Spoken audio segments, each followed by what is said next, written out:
Les amis, salut à tous, j'espère que vous allez bien. Lendemain de victoire assez compliqué, on en revient là-dessus avec les notes des joueurs. Let's go.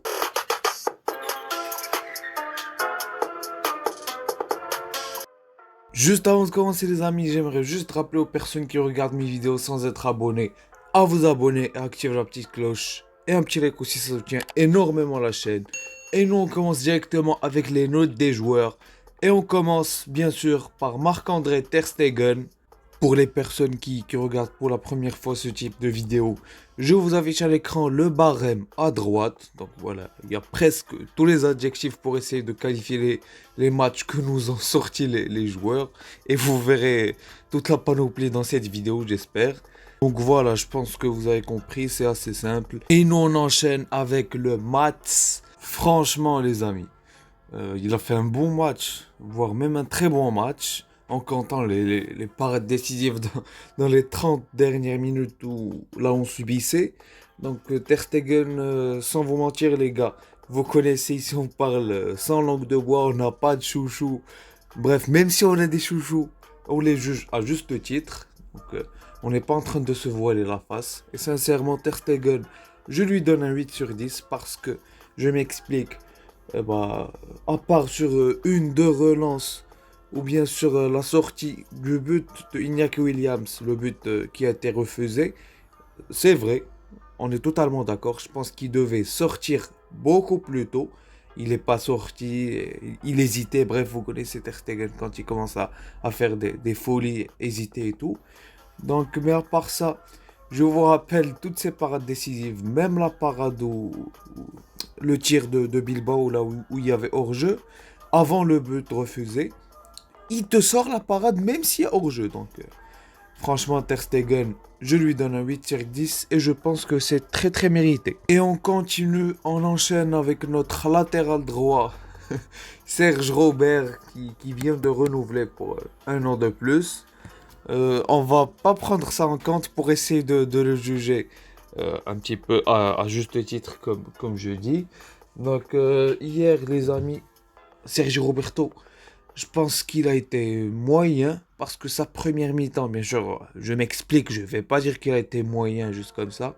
Donc je lui donne une note de 5 sur 10. Et comme j'ai dit, je m'explique parce que en première mi-temps, ça marchait bien la connexion Rafinha-Sergio Roberto.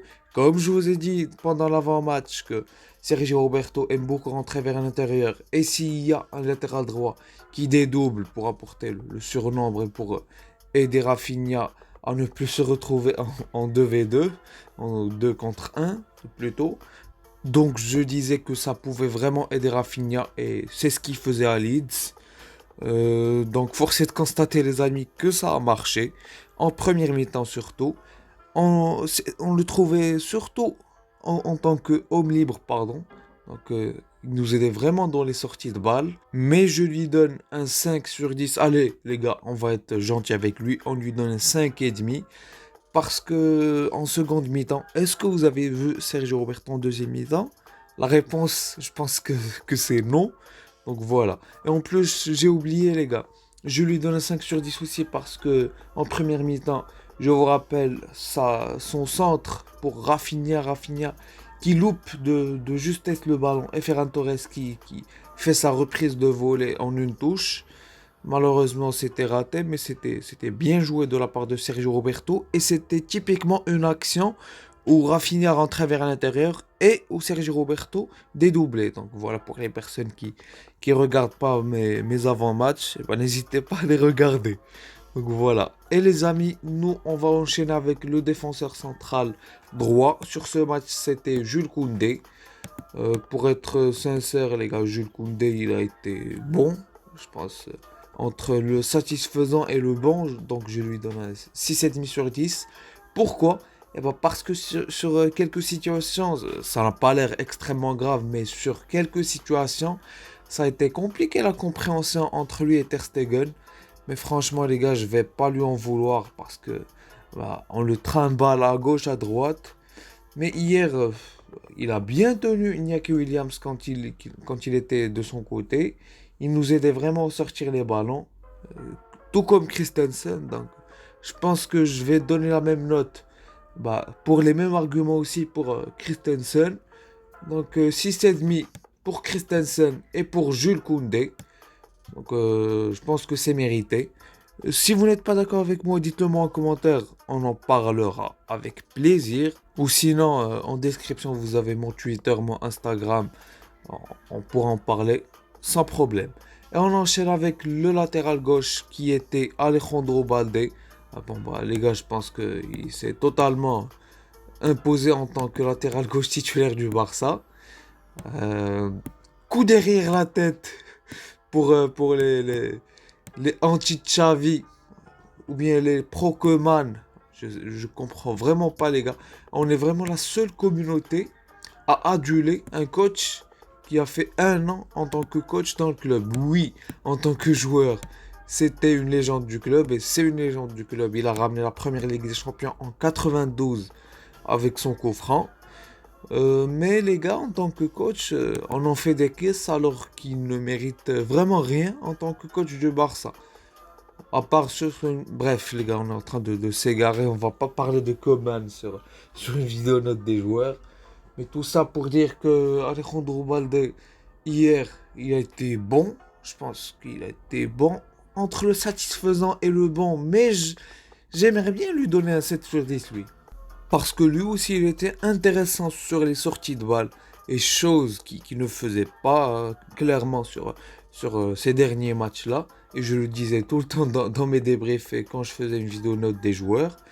Donc ouais, force est de constater, pardon, que cette fois, il l'a fait. Je pense que Xavi lui a fait montrer ses vidéos et tout. Et il est en train de corriger ce petit problème. Ce n'est pas vraiment un problème, mais voilà. Il a 18, 19 ans, le gars. On va pas lui en vouloir pour ça. Mais heureusement qu'on voit qu'il y a de l'amélioration, quoi. Donc voilà, c'est ce que je voulais dire concernant Alejandro Balde. On l'a vu aussi sur un centre pour Lewandowski qui claque sa tête juste à côté. Bref, il était présent, il a très très bien tenu Nico Williams. Il était à droite, il a bouffé sur tous les duels.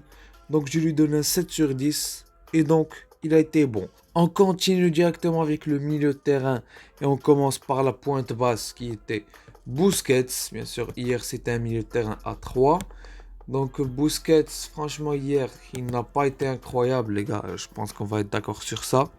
Certes, il a été présent sur l'action du but en faisant la passe décisive à Rafinha. D'ailleurs, il est sur 2 passes décisives sur les 2 derniers matchs. Je me rappelle de sa passe décisive encore pour Rafinha, ouais, qui a claqué sa tête contre Valence.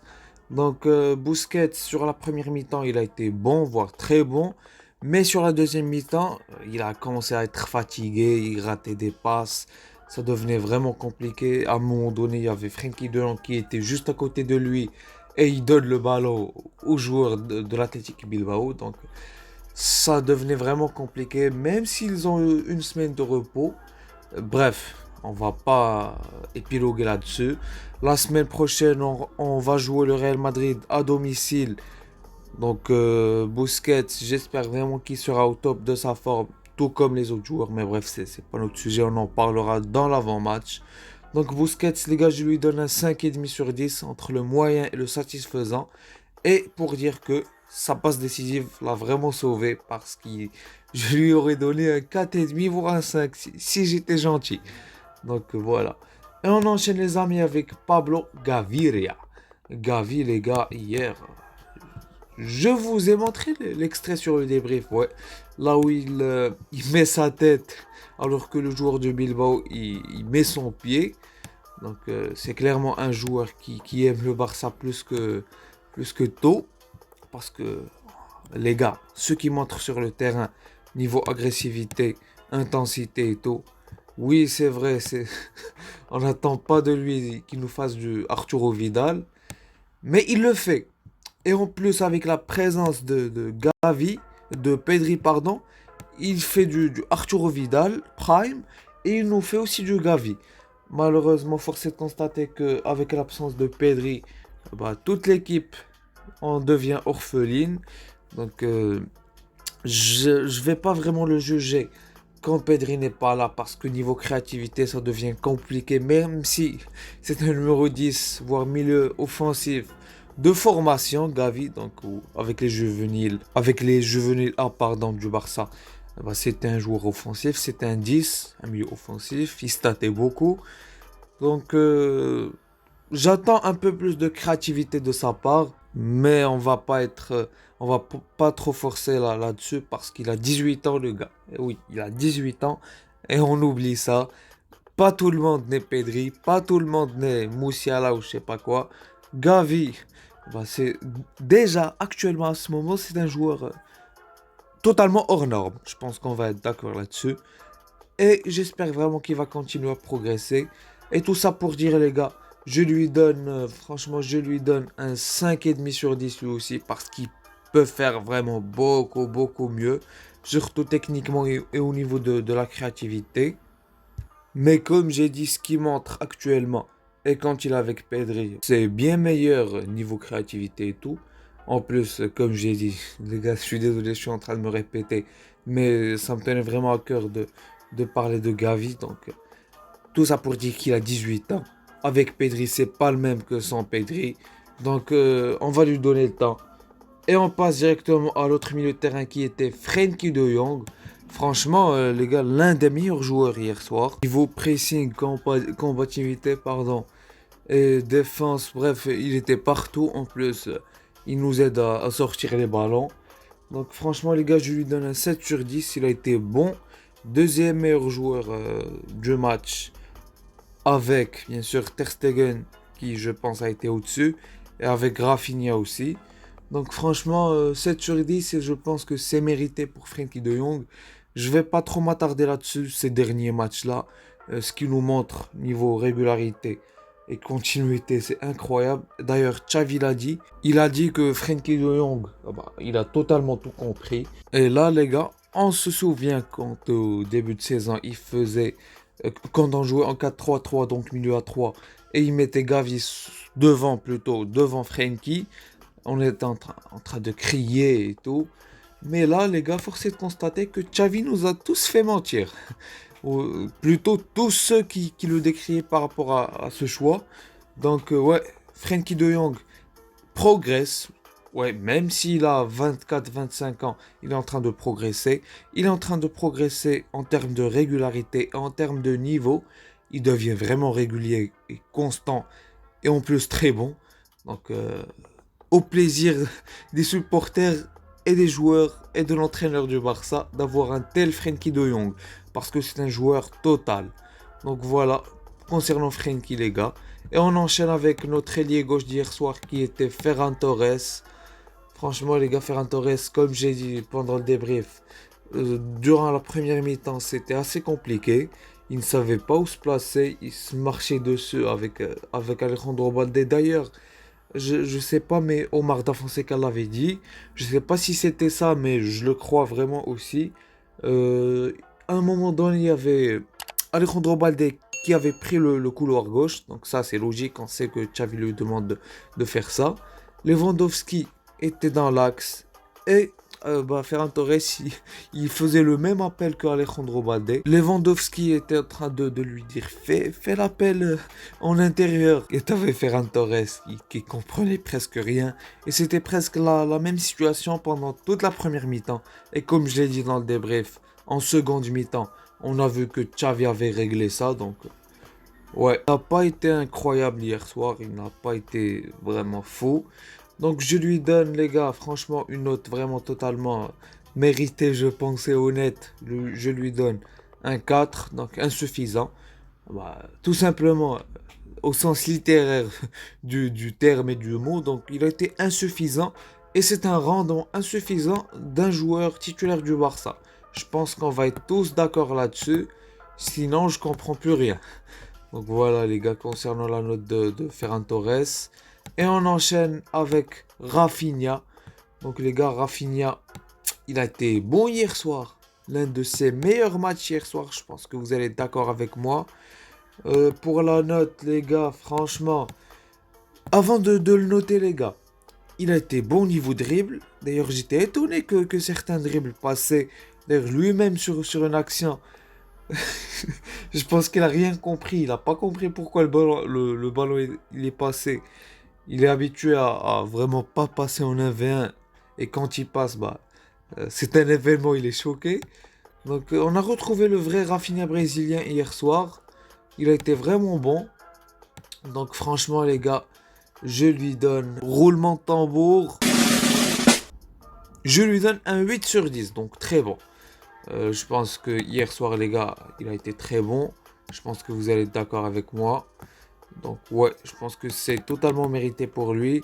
Il était bon dans le dribble. Il est encore une fois décisif. Donc, que demander de plus à Rafinha, à part de la régularité, comme Frenkie de Jong, quoi. J'espère que Frenkie va lui donner la recette. Parce que il manque vraiment de régularité. Même si parfois sur certains brides et tout, il nous montre que c'est pas un joueur de merde, quoi. Je pense que vous allez être d'accord avec moi sur ce point.